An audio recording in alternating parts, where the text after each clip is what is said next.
De acordo com o artigo 94, parágrafos 2º e 3º do Regimento Interno deste Senado, a presidência adotará as seguintes normas. Os convidados farão suas exposições por 10 minutos e, em seguida, abriremos a fase de interpelação pelos senadores e senadoras. A palavra aos senadores e senadoras será concedida na ordem de inscrição. Quero salientar que encontra-se chegando a Brasília, de viagem ao exterior, o ilustre relator desta comissão e propositor, junto comigo, da sua Constituição, senador Cristóvão Buarque. Vou conceder a palavra ao professor Fernando Antônio Rezende Silva, da Escola Brasileira de Administração Pública e Empresas da Fundação Getúlio Vargas. Apertar aqui. Liga. Muito obrigado. Queria cumprimentar aqui na pessoa do presidente dessa comissão, o senador Luiz Henrique, todos os integrantes dessa mesa e o público aqui presente e os que nos assistem aí pela televisão. E dizer que para mim é uma enorme satisfação vir aqui a esse plenário debater esse tema de grande interesse para o país. Na minha perspectiva, essa discussão federativa hoje está pobre. Está pobre porque ela tem se limitado a debater como é que vamos distribuir os recursos. Se vai redistribuir o ICMS de um lado para o outro, se vai redistribuir o fundo de participação, se vai redistribuir o dinheiro dos royalties, enfim. A questão tem se limitado a discutir a repartição do dinheiro entre os entes federados. Não estamos discutindo as responsabilidades. Não estamos discutindo se existem condições em cada ente federado para exercer as suas responsabilidades, de modo amplo, com liberdade orçamentária, com poder legislativo, com capacidade de gestão. Essas questões não estão no debate. Então, não estamos discutindo o futuro da federação, nós estamos discutindo o passado da federação, porque o passado da federação foi isso, discutir como é que se redistribui as receitas. Eu teria preparado aqui uma apresentação um pouco mais longa, mas face à limitação de tempo, eu vou cortar bastante o que eu tinha. Vossa Excelência pode contar com a generosidade da mesa em relação ao tempo que lhe é disponível. Muito obrigado, senador. Eu tinha organizado esse debate em 4 grandes itens. O que aconteceu com a nossa federação? Ela não sabe para onde vai. A federação está numa encruzilhada. Se perde num conflito entre os estados que não tem solução. E por quê? O que aconteceu com a nossa federação? Ela acumulou enormes fragilidades e desequilíbrios. Queda da participação dos estados na repartição do chamado bolo fiscal já foi mencionado aqui pelo eminente senador. As enormes disparidades de capacidade de atendimento das demandas das suas populações. O objeto dessa discussão aqui é pacto federativo para garantir igualdade de oportunidades sociais. Nós não temos no Brasil um princípio básico que é constitucional em outras federações, como na Alemanha, por exemplo, onde a federação deve assegurar o Estado, letra maiúscula, isonomia de oportunidade de ascensão social a todos os cidadãos, independentemente de onde ele nasceu e de onde ele vive.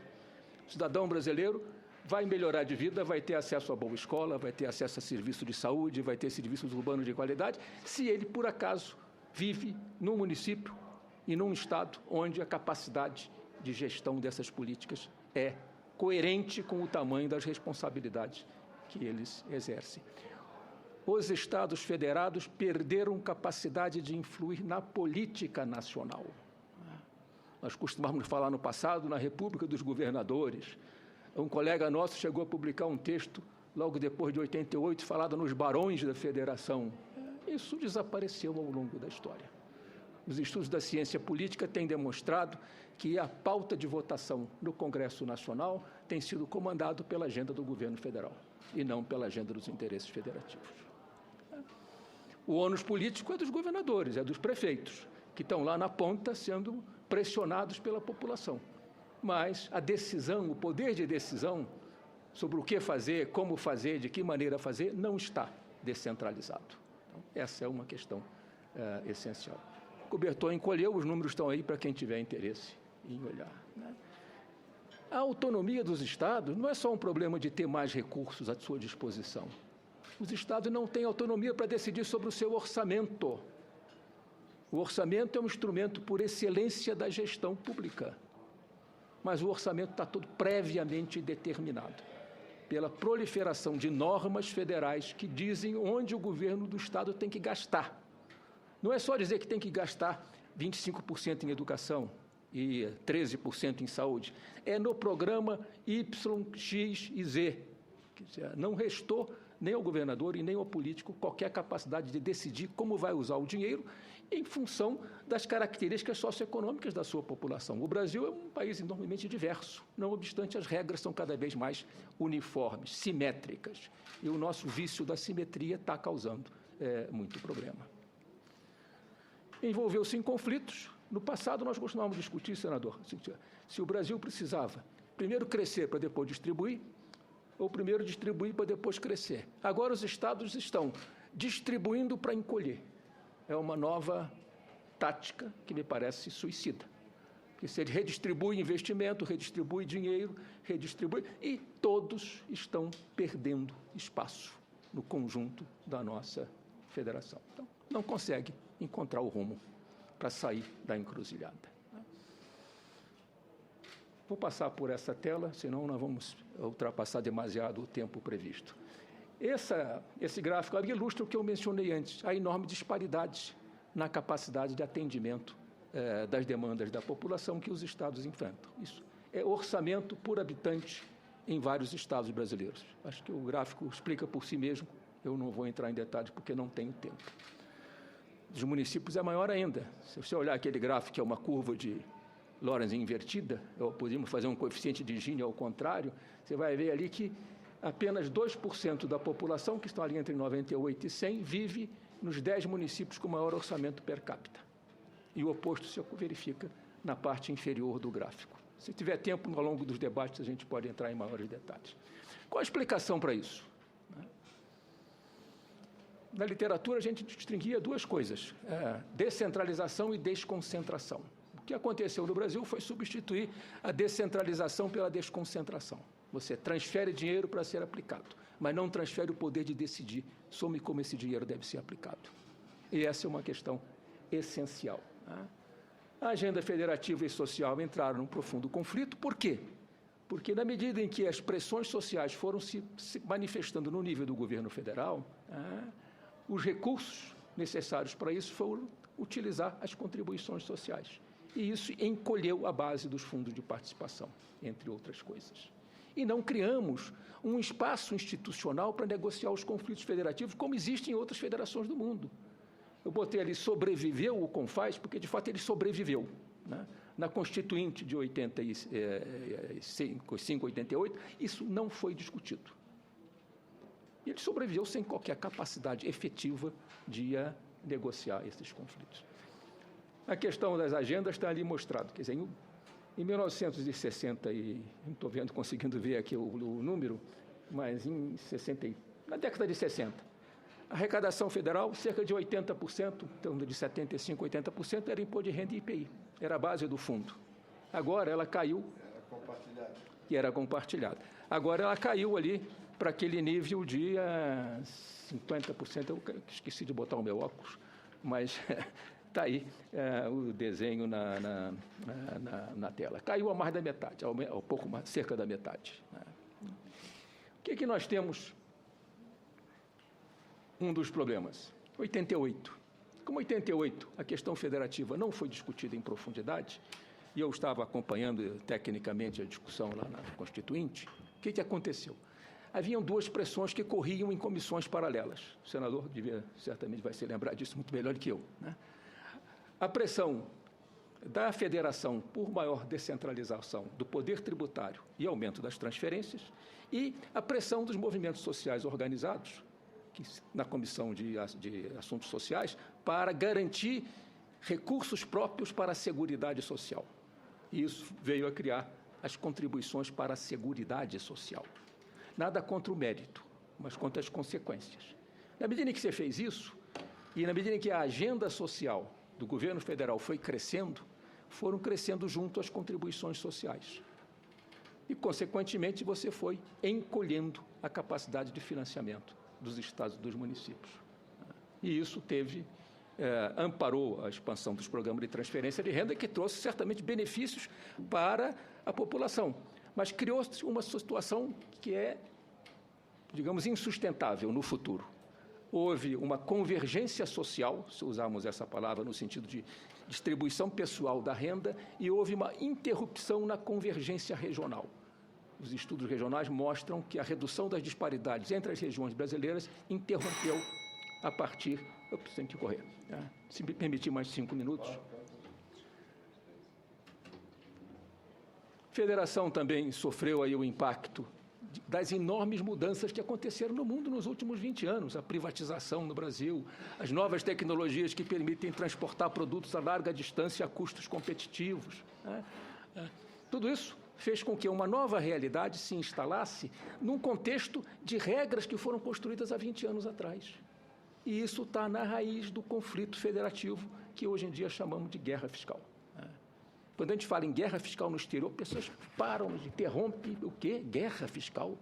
Nós conhecemos competição fiscal, agora guerra fiscal não conhecemos, não. É uma coisa que só existe no Brasil, como dizem os mineiros, se não é jabuticaba.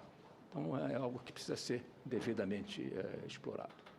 Assiste à erosão das suas finanças e nós estamos aí nos aproximando, para usar uma palavra própria do que se discute hoje no americano, nos Estados Unidos, não é o abismo fiscal, nós estamos nos aproximando de um abismo federativo. Onde é que nós vamos mergulhar, a gente ainda não sabe. O que precisa ser feito? Eu venho trabalhando nisso há algum tempo. Precisamos consolidar um diagnóstico dos problemas federativos.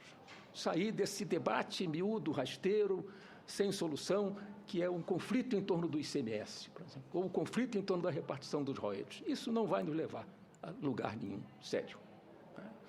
Recuperar a importância da história. Nós estamos discutindo federalismo hoje e não discutimos as nossas origens do federalismo. Eu não vou ter tempo para discutir a história aqui, porque isso precisava ser uma longa exposição, mas ela se divide em 3 partes.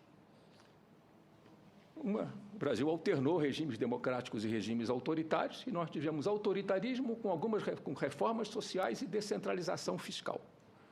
Tivemos democracia com descentralização e conflitos regionais. E temos agora, que é um caso inédito no Brasil, é a primeira vez na história brasileira que nós temos centralização com democracia. Esse, para mim, é um elemento novo, importantíssimo para a gente pôr em debate. Eu não vou explorar as lições da história, cair para o último ponto da minha exposição. A novidade, centralização com democracia, qual é o futuro do nosso federalismo? Precisamos discutir princípios. Nós estamos discutindo propostas há anos, e propostas discutidas sem que elas sejam baseadas e ancoradas em alguns princípios. Quais são os princípios que eu acho fundamentais, entre outros? A coesão, a isonomia, a equiparação e a cooperação. E isso nos leva a discutir um novo modelo de federalismo fiscal. Não é só discutir separadamente o que vamos fazer com o ICMS, com o Fundo de Participação e coisas de tais. E eu fui recuperar o que foi elaborado em 1963, que alguns acham que o modelo de 65 foi originado pelos militares. Foi não, ele foi implantado pelos militares em 65, mas o modelo foi concebido em 63 por uma comissão de reforma do Ministério da Fazenda que se instalou na Fundação Getúlio Vargas e era composta de notáveis especialistas no tema federativo e tributário. Então, qual é a base dessa proposta? Recuperar a noção de um sistema tributário nacional. Um país é um país só, não pode ter vários regimes tributários que brigam entre si, que não geram condições econômicas eficientes para o crescimento. Reconstruir um sistema de transferências que faça o quê? Garanta aquela isonomia de oportunidades. As bases tributárias são concentradas, é preciso que as transferências façam com que capacidade de atendimento seja compatível com o tamanho da demanda que cada ente federado exerce. Aperfeiçoar o regime de garantias financeiras dos direitos sociais. O nosso problema é que nós congelamos tudo na Constituição. Então, há mais de 20 anos, nós botamos 25% em educação, 18% em saúde para os municípios, 13% para os estados. A população, em 20 anos, mudou no território nacional de uma maneira impressionante. O Brasil tem mais de 1 milhão de pessoas vivendo em cidades. Tem mais pessoas vivendo em cidades com mais de 1 milhão de habitantes do que toda a população rural. Então, tem municípios nesse país que não tem mais criança. Provavelmente lá no interior do Paraná, de Santa Catarina, deve ter isso. Não tem mais criança, mas tem que botar 25% em educação e 18% em saúde, quando provavelmente precisa botar mais em saúde e não tanto em educação. Mas essas regras, elas se consolidam e nós não conseguimos lidar com a necessidade de ter flexibilidade para se adaptar às circunstâncias. Adotar uma nova política de desenvolvimento regional. Não é a política do passado, baseada só em benefício fiscal, é a política do futuro, baseada em tecnologia, em conhecimento, em inovação, em infraestrutura.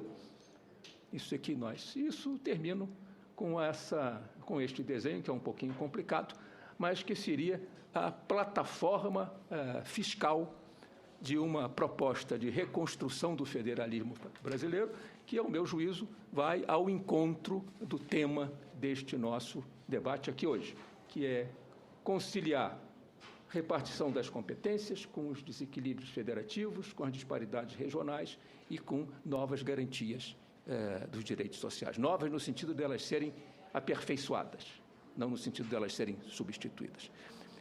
Desculpe eu ter ultrapassado um pouco o tempo, senador, mas fico à disposição aqui de todos que estão aqui presentes e de todos que nos assistem aí na televisão para qualquer debate. Muito obrigado.